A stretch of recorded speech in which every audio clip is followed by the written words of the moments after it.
Bienvenidos a Medicina de Impacto, el podcast de Medscape en español. Nuestra misión es mejorar la práctica clínica con evidencia actual, perlas y entrevistas con expertos. Nuestros anfitriones, Aldo Jiménez y Alejandro Meraz.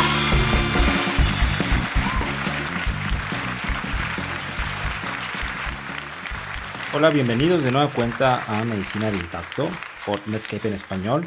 Yo soy Aldo Jiménez. Yo soy Alejandro Meraz y el día de hoy estamos de manteles largos con uno de los expertos mundiales de VIH que tenemos la fortuna de conocer porque fue nuestro maestro y maestro de maestros, un gran médico. Y bueno, los dejo con el doctor Juan Sierra Madero, que ya ahorita nos va a platicar quién es. Bienvenido, doctor. Gracias por tenerme aquí. Yo soy Juan Sierra Madero, soy infectólogo, originario de Tamaulipas, de Tampico, pero he vivido en la Ciudad de México toda la vida y he trabajado en el Instituto Nacional de Ciencias Médicas y Nutrición Salvador Subirán desde 1992. Hice antes algunos entrenamientos fuera del país y me he dedicado prácticamente toda mi vida profesional a las enfermedades infecciosas, enfocado sobre todo al tratamiento de personas que viven con VIH. Y soy un aficionado muy fuerte de deportes, me gusta mucho la música y dentro de la música actualmente soy muy aficionado a la ópera. Y en cuanto a libros, pues también soy ávido lector. Me gusta mucho leer de historia, novelas clásicas. Un libro preferido que tengo de toda mi vida y que he leído ya varias veces es La montaña mágica de Thomas Mann. Y uno más reciente que es más de actualidad es el libro Sapiens de Yuval Noah Harari, también muy de moda actualmente, pero yo creo que es un libro que vale la pena. Y pues ese soy yo, soy padre de familia, mis hijos ya están grandes, desafortunadamente aún no tengo nietos, pero espero algún momento pronto tenerlos. Excelentes recomendaciones, siempre tenemos gente que le gusta temas muy diversos y estos libros los vamos a poner ahí en nuestras recomendaciones del podcast. Pero bueno, usted es un experto, su expertise es en VIH, que es de lo que vamos a hablar el día de hoy, ¿no? Y esta plática plantea ser abordada como para los médicos internistas o médicos de primer contacto que vamos viendo estos pacientes. Ahora, el VIH, cuando vemos la historia, ¿no?, de que esto empezó como una enfermedad mortal y actualmente es una enfermedad crónica en donde la sobrevida es cuasi normal. ¿Qué tuvo que haber pasado, doctor? ¿O cuál es la semblanza del VIH para estar donde estamos ahorita? Pues lo que pasó es resultado de la ciencia, de investigación, de una conjunción de esfuerzos entre ciencia, política, comunidad, para llevarnos a donde estamos ahora. La enfermedad causada por el VIH en los años 80, en los años 90, era una enfermedad casi necesariamente mortal a corto plazo, con muchísimas complicaciones. Ahí es donde muchos de nosotros nos formamos en esa etapa de la enfermedad y con el paso de los años aparecieron compuestos antirretrovirales que en forma escalonada, gradualmente han ido mejorando en cuanto a eficacia, mejorando en cuanto a tolerabilidad, en cuanto a simplicidad de administración, pero muy importante, mejorando en cuanto a distribución y acceso e implementación de políticas de uso amplio de antirretrovirales pues en prácticamente en todas las partes del mundo que actualmente ya tienen acceso.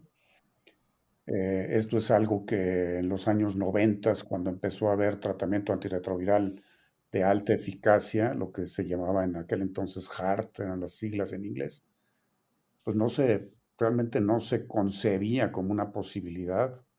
Desde ese entonces era muy evidente que había tremendas desigualdades en el acceso a antirretrovirales y eso pues era básicamente el determinante más importante para los desenlaces de la enfermedad. Sin duda ha sido de las enfermedades que más impacto han tenido en la sociedad, y el activismo ha sido importantísimo para que los antirretrovirales lleguen a todo el mundo, tanto así que en México es de las pocas enfermedades que estos medicamentos que son caros, pues el gobierno los concede al 100%. Ahora, usted dijo que las desigualdades sociales siguen siendo importantes. Nosotros leemos que ya es una enfermedad crónica y que solamente hay que detectarla, pero ¿es verdad esto también para México y Latinoamérica, que sigue siendo pues países en desarrollo, que es una enfermedad crónica y que basta con detectarla temprano, o todavía seguimos viendo esos casos impresionantes donde llegan los pacientes sumamente enfermos a los hospitales? Sí, sigue habiendo grandes retos en esto, definitivamente. No es una enfermedad que está solucionada. Existe este gran tratamiento, esta gran solución que, pues si las personas lo toman bien y lo tienen que tomar de por vida, pues prácticamente lleva a tener una expectativa de vida muy similar a la de una persona que no tiene VIH.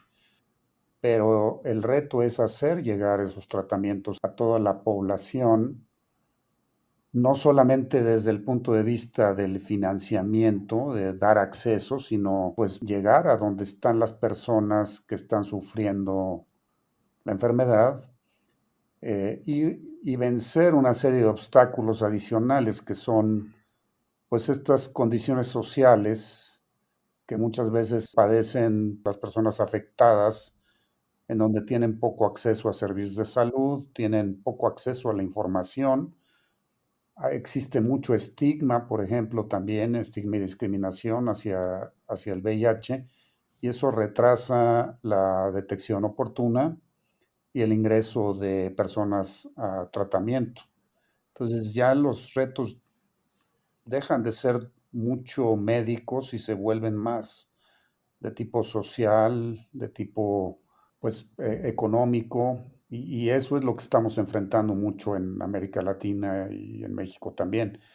Desgraciadamente todavía en México tenemos una proporción importante de personas que se presentan con la infección por VIH al diagnóstico en una forma tardía, con CD4 muy bajos, con enfermedades definitorias de SIDA.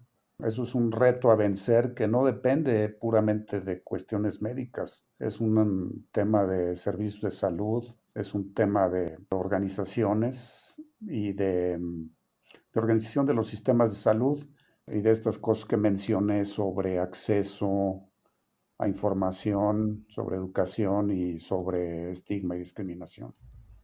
Pues el tratamiento ahí está, ¿no? Pero como dice el maestro, pues depende de hacerlo llegar y de que la persona acepte tomarlo, de que la persona nos aseguremos de que no lo suspenda, y el reto es aún mayor en países como el nuestro. Ahora, en nuestro papel, ¿en quiénes debemos de buscar dirigidamente esta enfermedad? ¿Cuáles son los principales grupos de riesgo?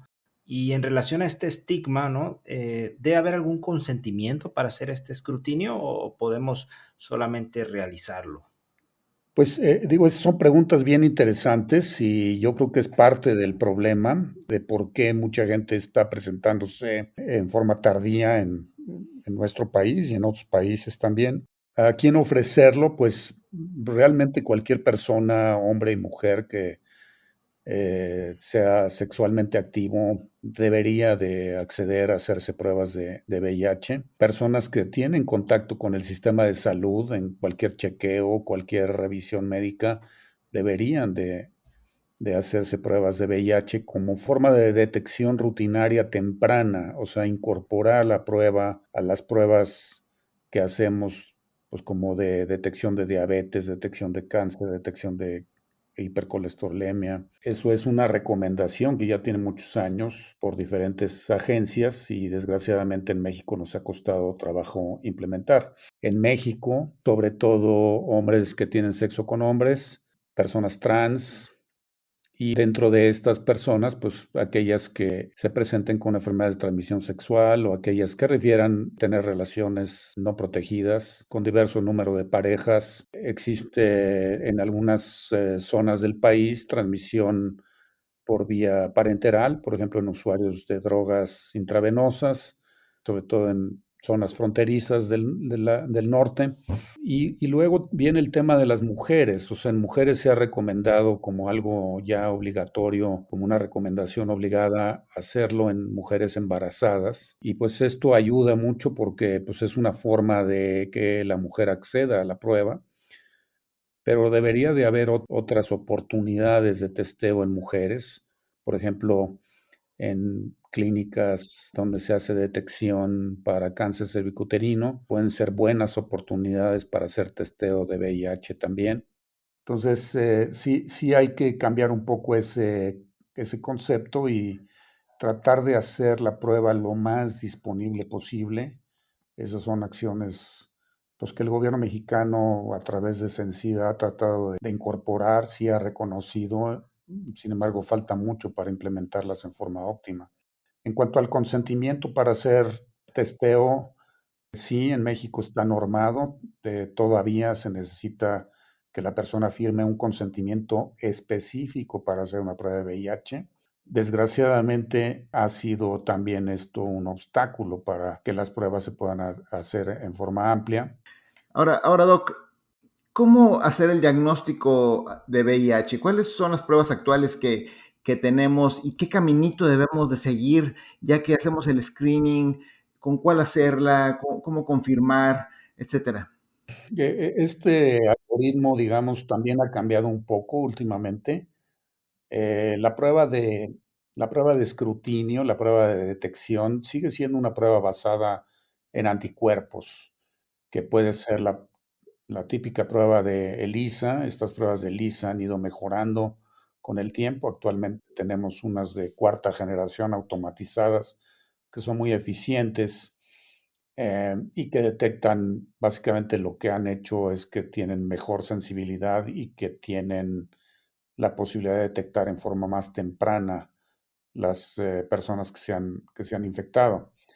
Entonces, esta prueba de anticuerpos también puede ser una prueba rápida, de estas pruebas que se hacen pues, en la oficina del médico o en un centro de salud, etcétera. Incluso en algunos lugares está autorizadas pruebas a domicilio, autopruebas que la misma persona se puede aplicar. Esas son pruebas basadas en anticuerpos. Una vez que está positiva la prueba de anticuerpos, entonces se debe de confirmar. Lo que ha cambiado es que la confirmación ya no es necesariamente la prueba de Western blot, que es la que se usaba antes, y ahora se puede confirmar con una prueba de detección de ácidos nucleicos, que es conocida como carga viral. Hay diversas versiones de esto. También hay pruebas cualitativas que son muy rápidas y que también permiten hacer la confirmación en el momento. Y sí es importante hacer la confirmación porque sobre todo en personas o en lugares de baja prevalencia, sí existe una tasa de falsos positivos con las pruebas de ELISA que pueden ser importantes, ¿no? Entonces, actualmente ya las guías de diagnóstico y incluso la norma oficial mexicana permite que la prueba, la confirmación se haga con una prueba diferente a la prueba del Western blot, pero sí tiene que hacerse la confirmación. Y de acuerdo a estas pruebas, doctor, siempre nos da miedo el que se nos escape el diagnóstico. De acuerdo a la historia natural de la enfermedad o la infección por HIV, ¿cuál sería el periodo en donde se nos escaparía estos pacientes y cómo debemos hacer para intentar evitarlo y qué pruebas solicitar? En una persona con infección crónica, la sensibilidad de la prueba de ELISA es arriba del 99.9%. Tiene una sensibilidad muy alta. Las que se pueden escapar son justamente las que están en la fase aguda de infección, en un periodo relativamente corto después de haber tenido de adquirido la infección, la exposición. Puede ser un periodo que va entre 2 a 4 semanas, a veces un poco más. También depende de la prueba. Y en algunos lugares, por ejemplo en bancos de sangre, para evitar eso, pues se incluyen pruebas de detección de ácidos nucleicos para poder tener una doble seguridad que no se está dejando pasar alguna unidad de sangre que está en ese periodo de ventana donde todavía no se han formado anticuerpos. Excelente. Y del punto de vista así más humano, que es ya, como médicos nos toca el deber de, pues, de dar malas noticias, ¿no? Y cuando esta prueba sale positiva, a veces nos sentimos un poco incómodos con el paciente enfrentando esta situación para informarle. ¿Cómo lo maneja usted, doctor? ¿Cuál es su speech con el paciente que nos pudiera ayudar a nosotros también transmitírselo? Pues sí, digo, como en todas las situaciones, pues, de malas noticias en medicina, esta es una de ellas, efectivamente. Lo que decimos, pues, es lo que es. La prueba es positiva. Esto implica que hay una infección por VIH. Es un virus que hasta el momento no hay tratamiento para eliminarlo, pero hay un tratamiento muy eficaz para controlarlo en una forma indefinida. Sí hablamos en ese momento del tratamiento, hablamos también de las implicaciones que hay en cuanto a transmisión y pues, de los cuidados y de las opciones que tiene la persona para atenderse. O sea, realmente sí damos este mensaje, pero tratamos de darlo en una forma, pues es una noticia indeseable, pero finalmente también existe muy buenas opciones de tratamiento. No es como la noticia que podríamos haber estado dando en los años 80 o 90, que pues prácticamente sí era una noticia de una enfermedad con connotaciones fatales a poco tiempo. Y a veces también ayuda a la familia, es otra de las cosas, a la familia o a las personas que lo acompañan, que acompañan a la persona. Es otra de las cosas importantes cuando damos la noticia. Yo trato de identificar siempre, pues, con esta persona, alguien con quien esta persona pueda compartir y quiera compartir la noticia, que le sirva de apoyo, que le sirva de acompañamiento en estas primeras etapas donde va a empezar tratamiento, donde pues puede estar teniendo reacciones de ajuste de diversos tipos y tener un contacto, ya sea en la familia o la pareja o algún amigo o amiga, es extremadamente importante. Y entonces siempre tratamos de decir la importancia de eso. Claro, siempre con la autorización de compartir ese diagnóstico se haga con su consentimiento, ¿no? Ahora, doctor, ya tenemos a nuestro paciente que tuvo una exposición, nos llegó al día siguiente, ya le explicamos pues, que en este periodo de ventana, periodo de eclipse, no es el mejor momento, pero 2 semanas después le hacemos la prueba y corroboramos que el paciente tiene una infección por VIH, o inclusive un paciente que nos refieren a la consulta con el diagnóstico de VIH. ¿Qué elementos de la historia clínica de la exploración son fundamentales en ese primer contacto? E inclusive un poquito después, ¿qué laboratorios son los que debemos de solicitar en un inicio? Sí, una historia clínica completa es fundamental. Detectar cosas que puedan tener un impacto sobre el manejo de la infección por VIH, por ejemplo, adicciones que tenga la persona o otro tipo de infecciones adicionales, por ejemplo, hepatitis B o C. Detectar hábitos también, o sea, hablar de qué a qué se dedica, qué tipo de actividad hace, cómo puede esto encajar pues, en cómo va a enfrentar su enfermedad, desde acudir al médico, cómo va a recibir atención médica, cómo tomar sus medicamentos, o sea, es cosas simples de ese tipo. Es importante. Y desde el punto de vista médico, ver otro tipo de riesgos que tenga para comorbilidades, por ejemplo, cardiovascular, problemas gastrointestinales, problemas renales, todo esto puede tener que ver con la prescripción de medicamentos, qué tipo de apoyo tiene familiar o social, situaciones de salud mental, que si tiene predisposición a tener depresión o no. En cuanto a la vida sexual, yo creo que es importante también pues, hablar de eso, pues sobre todo su propia salud sexual, es decir, tiene una pareja o tiene varias. Si es así, pues qué tipo de precauciones suele tomar, y eso es una oportunidad como para dar consejería.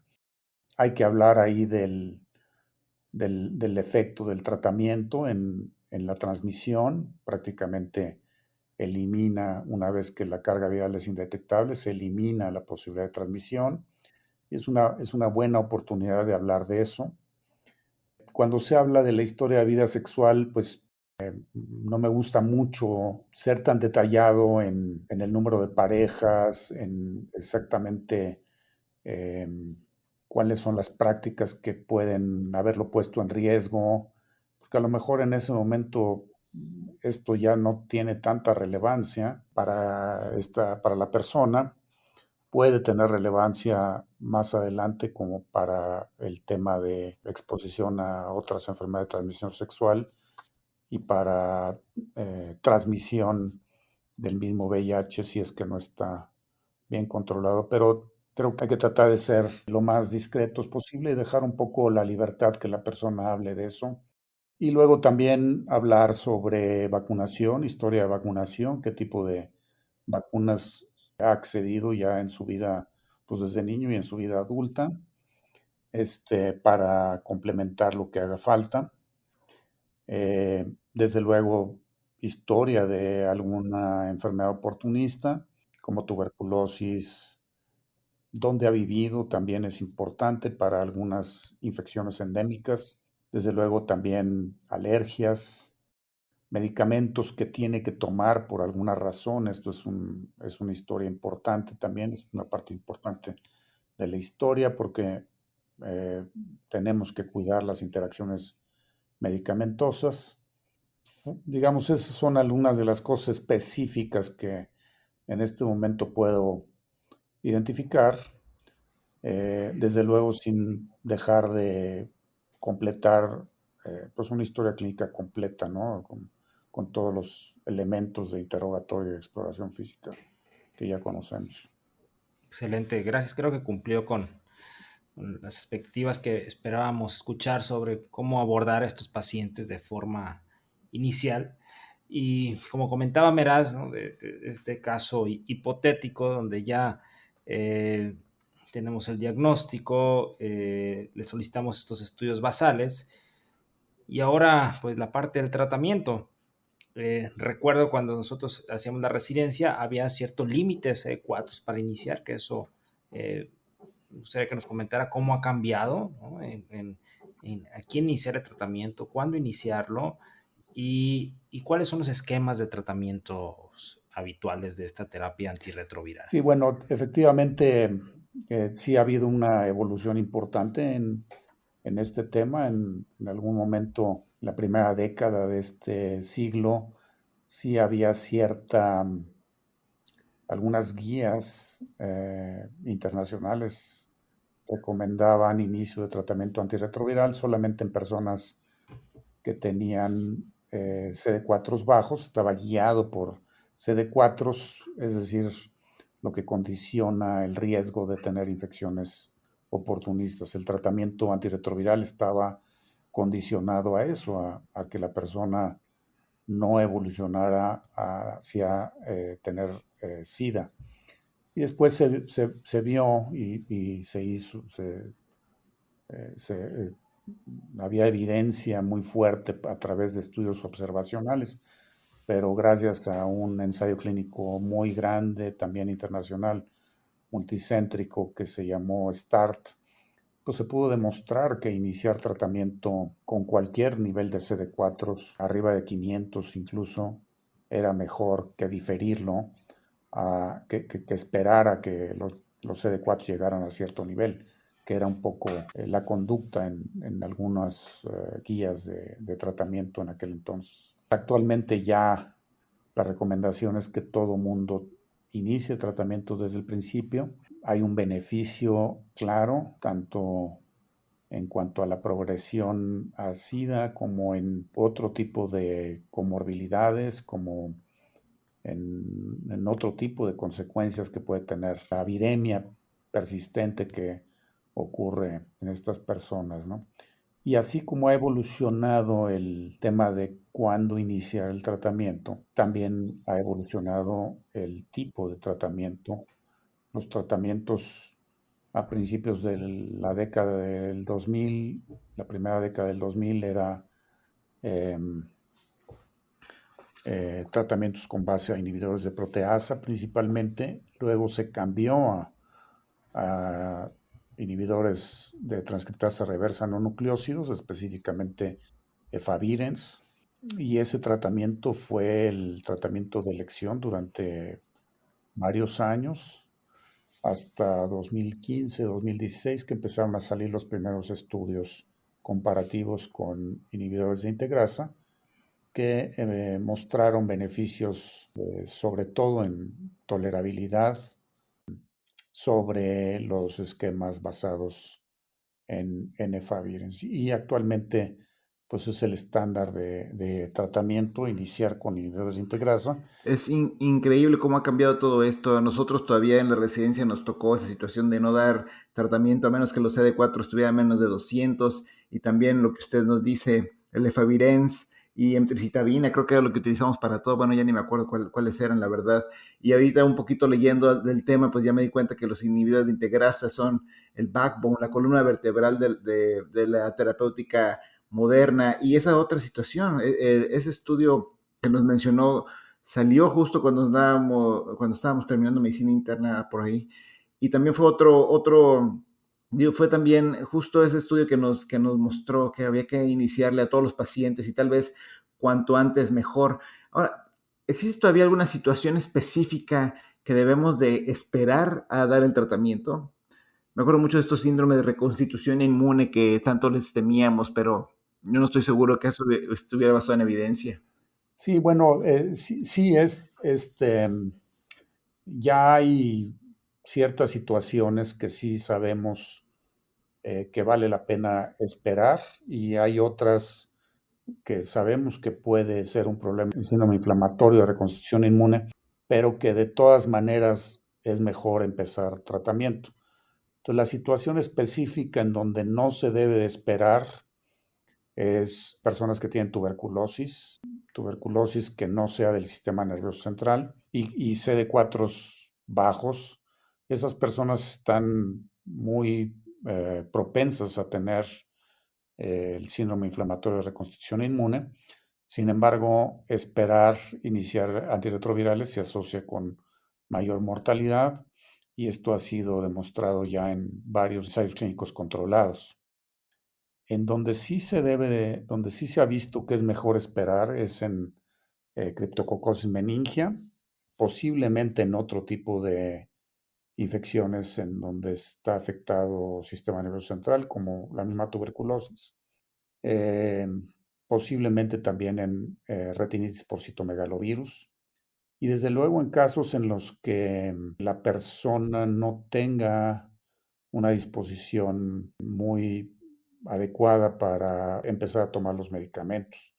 O sea, sí tiene uno que tener cierto compromiso, cierta convicción de la persona para tomar sus medicamentos. De otra manera, pues podemos conducir a un mal tratamiento que lleve a falla y a resistencia al mismo.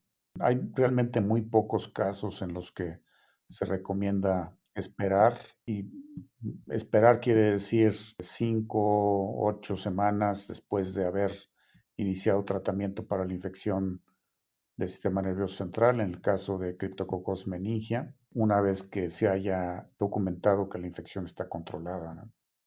Pero la mayor parte de las veces, pues más bien la tendencia es empezar lo antes posible. De hecho, hay varios estudios ya también de pues empezar tratamiento el mismo día del diagnóstico. Antes tendíamos a esperarnos unos días, le dábamos el diagnóstico, le hacíamos estudios, lo volvíamos a citar, este, hacíamos, pues había trámites, en fin, y todo eso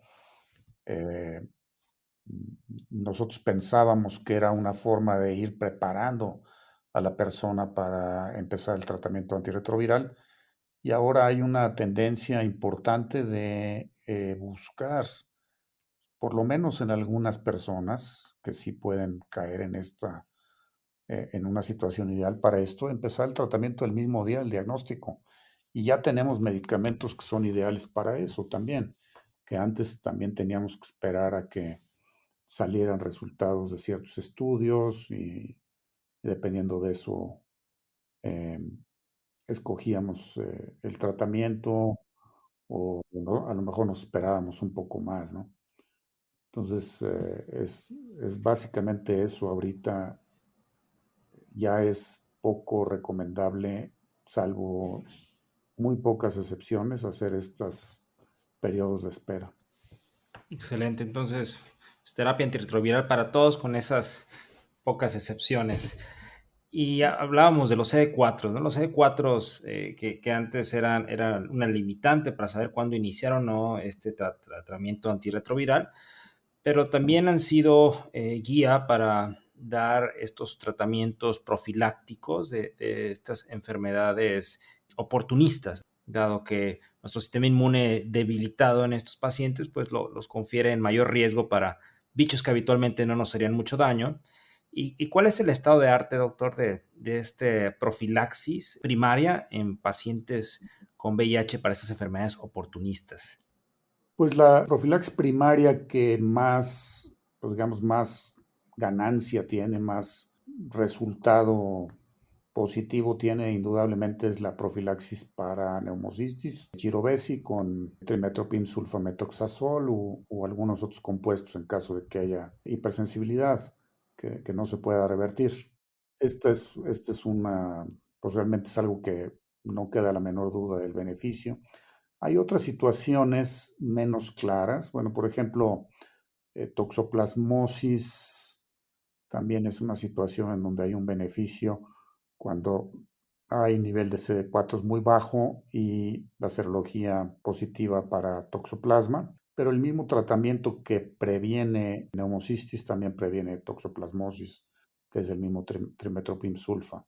Luego vienen cosas un poco menos claras, por ejemplo, el complejo de Mycobacterium avium. En algún momento había indicación de usar ya sea claritromicina o acitromicina, o incluso en algún momento también se probó rifabutina como profilaxis en personas que tuvieran CD4 muy bajos, abajo de 50, por ejemplo. Sin embargo, actualmente es una recomendación que se ha puesto ya en duda porque lo más importante es que la persona inicie tratamiento antirretroviral. O sea, si van a empezar tratamiento antirretroviral, ese periodo de riesgo se va a reducir sustancialmente y probablemente no tenga tanto beneficio y sí pueda tener efectos adversos que puedan comprometer la tolerabilidad del tratamiento antirretroviral, que es lo que más nos importa. Entonces, actualmente realmente ya las recomendaciones no son tan amplias de dar profilaxis para Mycobacterium avium, además de que puede también favorecerse resistencia a algunos otros patógenos.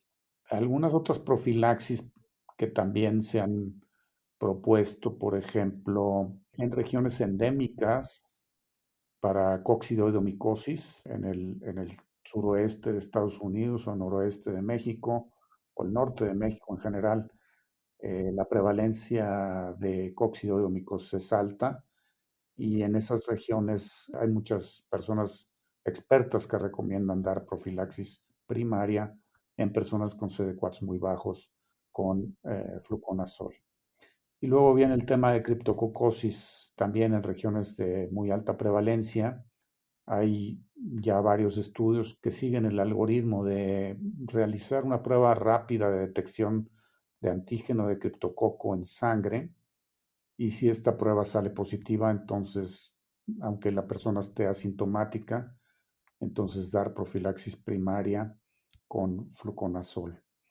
Esas son las situaciones más importantes. Y luego viene lo de tuberculosis, que para tuberculosis es todo un tema.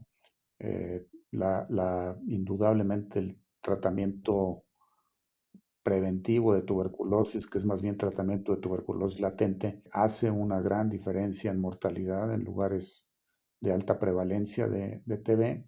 El problema es que idealmente debe detectarse quién tiene tuberculosis latente, ya sea con pruebas de intradermoreacción con tuberculina o con pruebas basadas en IGRAS.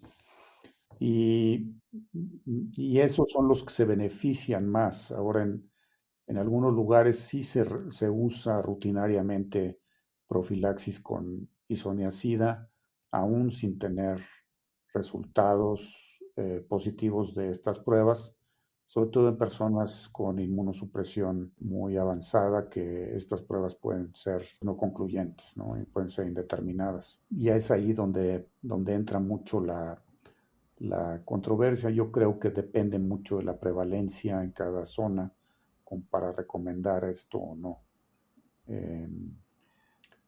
Pero indudablemente es un área que el tratamiento de tuberculosis latente con isoniazida